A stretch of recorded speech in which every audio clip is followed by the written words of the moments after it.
د غزني امنیتي ځواکونو د کابل کندهار پر لوی لاره د روضې کوتل سیمه کې یو کس د 15 کیلوګرامه تریاقو د قاچاق په تور نیولی دی. د دې لوی لارې ساتونکو پولیسو مرستیال قومندان انس وایي نیول شوي کس غوښتل دغه نشهیي توکي له کابل څخه کندهار ته ولېږدوي چې په ډیر مهارت سره یې په یو موټر کې ځای پر ځای کړي ول.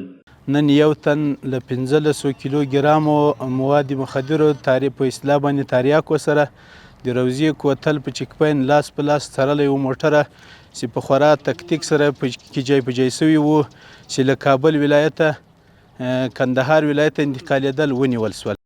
مسؤلین وایي د نشهیي توکو د قاچاق مخنیوي په وړاندې مبارزه جدي ده چې په وینا یې تر دې مخکې هم لسګونه کیلوګرامه بېلابېل نشهیي توکو د قاچاق مخه نیولې ده.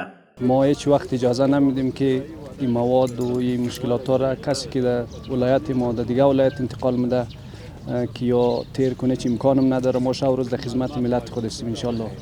دوی له خلکو غواړي چې د نشهیي توکو له کرکیل استعمال او قاچاق څخه لاس واخلي او له سرغړونکو سره به په جدي ډول قانوني چلند وشي.